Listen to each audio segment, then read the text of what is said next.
kii di Ousmane Sonko te bu fekkee ni tey dissoudre nañ parti bi moom ñu dindi ko ci fichier électoral bi ajaratu ndax parti bu ñu tas ndax war nañoo wax waxu plan B. waaw mais parce que plan B bi déjà ki ko njëkk a wax. ci parti bi ñu tas la bokk. Je me rappelle plus son nom si les internautes peuvent bien me rafraîchir la mémoire. Il est revenu pour parler, il a parlé du plan B de Pastef et tout ça. Et je disais que ça, on n'a même pas besoin de nous le dire, Nabokor. Pour la toute bonne et simple raison que pour une stratégie politique, et qu'on a réfléchir en termes de politique, Nabokor, il y a un numéro 2, il y a un numéro 1, il y a un numéro 2, il y a un numéro 3. En fait, il y a des plans, des plans de rechange, des plans d'ajustement par rapport à la situation politique. Moi, je suis sûre qu'aujourd'hui, un leader Boumeni Ousmane Sonko, waroon na mën a njort li nga xamante ne moom lay dund fu mu nekk nii que mën na nekk possibilité dans son combat politique que mu yee tëdd ci kaso par exemple parce que maa ngi suivre benn jour El Malick ci benn plateau de télé muy expliquer ni ñoom li nga xamante ne moom la ñuy dund nii yëpp seen parti boobu Ousmane daf leen daan wax ne combat bi nga xam ne ñoom ñu ngi koy mëne combat bi lu ne mën na leen ci fekk kaso mën na leen ci fekk notamment donc ñooñu mentalement et psychologiquement ils étaient peut-être prêts à ce que ñu xam ne combat bi ñuy mën a nekkul combat bu yomb et que mën na leen jural jusqu'à une privation de liberté et c'est ce qui est en train de se passer. Il y a beaucoup de leaders politiques yoo xamante ne ñoom ñoo doon ànd ak ñoom mais aujourd'hui ñoom ñëpp dañu ci bëri ci ñoom dañoo nekk sous les liens de la détention. Donc aujourd'hui est-ce que la pertinence c'est de soulever cette question du plan B ou du numéro 2 ou quelque chose comme ça? Pour moi non, l'heure devrait être déjà ñoom ñëpp ñu concentré wu ci état de santé Ousmane Sonko et ñaanal ko yàlla mu jóg fa mu tëdd mu wér ba noppi. Parce que damay wax souvent ne Nabou ku deewul kenn du la doon. Koo xam ne yaa ngi dund yaa ngi yor sa bakkan te dañuy ñaan yàlla bakkan gi itam sunu borom bàyyee la ko nga dund ko ay ati at ba nga mën a réfléchir à une stratégie ou autre. Donc loolu yëpp vraiment réellement tant que mu ngi yàlla sunu borom mu ngi la koy kattanal nit ñi dañu war a garder espoir que ne ce plan bi nga xam ne mooy le plan A il existe toujours et c'est un plan A qui juridiquement même les juristes yi nga xam ne ñoo seq ci wàllu woowu ñu ngi ciy débattre sur aujourd'hui le plan de recevabilité ou autre ci wàllum candidature am est-ce que mën na nekk toujours ou pas est-ce qu'il a toujours toutes les chances d'être président ou pas on a vu ay leaders politiques yoo xamante ne dañoo génn kaso dugg pare l'exemple de Nelson Mandela entre autres yoo xam ne dund nañ ko ci wàllum histoire ci taarix donc doonul loo xam ne exception lay doon à la règle on l'a vu dans des histoires politiques ci yeneen dëkk donc loolu yëpp war naa mën a nekk mais Nabou est-ce que le fait de souligner un autre plan c'est un peu se détourner de l'objectif qui est en réalité l'état de santé de Ousmane Sonko qui devrait être la priorité des leaders yi nga xam ne ñoom ñoo ànd ak moom di ay jegeñaaleem pour man lépp lu jëm ci wàllum politique pour le moment à la limite dañ ko war a suspendre un peu ba keroog ki nga xam ne moo tax politique bi yëpp ñu di ko mëne mu mën a wéraat taxawaat ci tànk yi mu war a taxaw pour man communication boobu nga xam ne dañ ko jot a génnee sur cette question de plan B dafa teel trop c'était pas le moment de l'agiter et c'était pas le moment de soulever ce débat-là sur le marché parce qu'en termes de plan B même ñi nga xamante ne dañoo nekk au pouvoir Benno Bokk Yaakaar par exemple ils sont en train de réfléchir à une candidature bu nu tànnagul ba tey stratégiquement parlant peut-être qu'ils ont déjà leur candidat mais peut-être par stratégie ils n'ont pas voulu communiquer sur ça mais ku ne xam na ne boo nekkee ci wàllum politique maanaam solution yëpp yow da nga koy xool piste yëpp da nga koy xool parce que tu te dis que ci lii ma nekk nii bu ma ci lii fekkee xëy na peut-être solution bii laay ñëw indi teg mais loolu yëpp waxtu bi jotagul lii jot fu mu nekk nii mooy julli ñaan ki nga xam ne moom mooy leader bi nga xam ne mooy Ousmane Sonko mu jóg ci lalu hôpital ba mu nekk mu wér retrouver sa forme et je pense que lui bu ko yàlla mayee gudd fan que Dieu lui prête une longue vie s'il faudra agiter la question ou la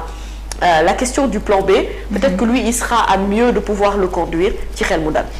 Diallo Diop moom. Diallo Diop voilà kàddu yooyu noonu. voilà merci waaye moom dafa mel ni langage bi muy wax ak bi waa Pastef di wax notamment El Hadj Malick Ndiaye ak kii di Ayib Daffé ñoom bokkuñu parce que moom dafa proposer un plan B te El Hadj Malick Ndiaye ak ña ca des nee nañu ñoom amuñu plan B nii ba Z. mais oui ndaxte Ousmane Sonko mooy seen plan A waaye moom it na ñëw tuuti ci presse bi bu fekkee ni ñoom démb li nga xamante ne moom la Diallo Diop yépp wax ñu tënk ci rek plan B wu Pastef riime ko nag ñoom ñëpp daal di ciy àndandoo. mais parce que c'est la nouveauté de l'information. Ben oui c'est la nouveauté de l'information. Aujourd'hui l'état de santé de Ousmane Sonko xam nga li ci am lu bees mooy xëy na ñu ne la wér na génn na réanimation. comme ni nga ko waxee ci Cheikh Bara. ndax mais bu fekkente ne campagne de désinformation. wala mu nekk propagande. non en fait dans la mesure où c'est Diallo Diop lui-même qui l'a dit qui fait partie du PASTEF. Je veux dire que c'est lui qui a semé cette rumeur-là. moom moo alimenté information boobu ba tax nit ñi di ko reprendre. bu ñu toogee wax de plan B dafa am mais na bu ko nit ñi dañuy relater cette information-là. En termes de nouveauté d'infos. C'est-à-dire que pour man c'était au professeur Diallo Diop de ne pas agiter la question d'un plan B parce que ce n'est pas le moment. En communication loo gis dafa am timing. Et pour man le timing n'était pas bon pour parler de ça. Pour la toute bonne et simple raison que les gens sont concentrés sur l'état de santé de Ousmane Sonko. nit ñi ci loolu la ñu nekk et il y a une inquiétude qui est là mooy ni nit ñi dañuy xalaat dëgg-dëgg Ousmane est-ce que wér na est-ce que wérul ci ban état de santé la ne on a une information on n'a pas d'information sur lui donc en fait quand tu viens agiter un plan B dafay mel ni comme si yow aveu d'échec la et c'est ça la nouveauté de l'information. man quand tu me dis que parti bu mel ni Pastef am na plan B alors que Ousmane Sonko mu ngi feebar damay jàpp ne kon xëy na Ousmane Sonko plan boobu da ngeen ko éliminer. wala boog juridiquement dafa am ay information yoo xamante ne yow da nga koo yëg lu ma yëgul luy war a mën a firndeel lu Ousmane du mën a bokk. ndax du li ñu ko dindi ci fichier électoral bi. tu vois et en termes de communication de parti. quand il faut sortir dans les médias parce que les médias exploitent. ce qui est nouveau dans l'information. loolu itam faaw ñu fàttali ko lu bees loolu lañ ciy mën a la ñuy piocher et ci loolu la ñëpp di partager. bien que je ne suis pas d'accord sur la méthode parce que xëy na peut-être man j'aurais plus creusé du ma yem ci rek ne annoncé nañu plan B dinaa bëgg xam plan B boobu la moo làqatu ci ginnaaw.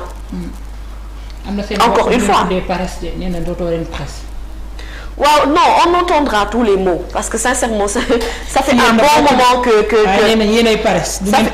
ça fait un bon moment boo xamante ne dëgg-dëgg y a des choses à dire ci li nga xam ne moom mooy presse sénégalaise encore une fois de plus on pourra être là à épiloguer sur le sujet lu yàgg mais n'empêche que le constat est que am na ñu bëri ñoo xamante ne dëgg-dëgg aujourd'hui l'image de la presse sénégalaise dafa ternir ci lu bëri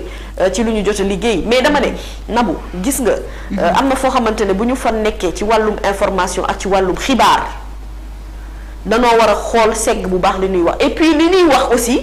mu méngoo ak gis-gisu ñëpp. Effectivement. Est-ce que comprendre nga quand il s'agit de parler au nom du parti ou de donner une position au nom du parti il faut au moins être sûr que li nga xamante ne man moom laay génnee décider nañu ñun ñëpp d'un commun accord que suñu communication ci loolu rek la jëm. parce que bu xësee ba génn mu am ay contradictions ci suuf rek bu boobaa on se demandera où est la pertinence justement de parler d'un plan B et pour man l'heure n'est pas à ça. li ñu war a taxaw fu mu nekk ni mooy ñu xool naka la ñuy def ba ñoom seen leader Ousmane Sonko moo xam ci ñaan ak nu ñuy def vraiment ba mu mën a wér jug réanimation bi mu nekk peut-être retourner dans les salles recommencer à s'alimenter et moom tamit ñu ngi koy ñaan yàlla Nabou ñu ngi koy ñaan vraiment moom Ousmane Sonko mu dimbali ñi nga xam ne ñoo ko bëgg ñëpp mu lekk te mu naan aussi Ousmane bu ko yàlla mayee mu xàmmee ràññee parce que ku nekk réa on comprend que réa dafa bëri ay étapes. j'ai fait une émission avec le docteur Babacar Niang. mu ñuy indil différence yi nga xam ne boo ñu nee réa rek tur bi rëy na mais dafa am ci ay étapes yu bëri yoo xam ne biir réanimation moom moo fa nekk. mais bu ñu demee ba ne Habib Sy ne moom xàmmeewul Ousmane Sonko et que Ousmane à la limite moom itam xàmmeewul sax ñi nga xam ne ñoom la jàkkaar lool mais ku la xàmmeewul kooku du tala lekk tàndarma nañu waxante dëgg ku nekk ci benn état de santé bu doy waar bi. kooku talu lekk tàndarma quoi kooku li mu tal mooy mu wér li mu tal mooy ñu alimenter ko de telle sorte que mu mën a retrouver li nga xamante ne moom moo jëm ci moom yépp ci wàllu wér gu yaram ak leneen lu ci topp donc dañuy ñaan yàlla mu wér qu'il retrouve ses idées qu'il retrouve également li nga xamante ne moom mooy wérgu yaramam au moins ba mu mën a xàmmee ràññee bu gisee Naboucor xam ne kii Naboucor bu gisee Papa Assane xam ne kii Papa Assane la à partir de ce moment là ñu ngi koy ñaan itam mu lekk te mu naan mu alimenté wu. parce que sincèrement état de santé bu mu nekkul loo xamante ne gënal na Sénégalais yi. te nag xam nga njiitu réew yàlla moo koy tànn ndax ñun dañuy wax waaye yàlla rek a xam ki nga xam ne moo fi wutu président de la République Macky Sall mais li ñuy gënal mooy au moins moom mu wér ànd ak bakkanam di mën a doxal xëy na li nga xamante ne moom moo jëm ci ay activités politiques am mën a nekk ak njabootam mën a nekk ak famille am c'est tout le mal qu'on lui souhaite qu'il puisse retrouver la santé qu'il puisse retrouver également vraiment toute sa forme qu'il faut et pour cela il faudra s'alimenter te ñu ngi koy ñaan yàlla mu lekk quand même et mu naan vraiment grève de faim bi yàgg na pour patriote yi parce que gis naa tamit ñoo xamante ne jamono jii xanaa bañ leen a tudd rek waaye boo moytuwul dinañ arrêté naan ndox de alors Adjaratou ñu daal di ñëw ci organisation Grand Magal de Touba démb Antoine Diome dañu ko gis mu daal di addu ci approvisionnement wu ndox ak électricité ak lii di assainissement au niveau de Touba moom nee nañ engagement yi nga xamante ne état bi jëloon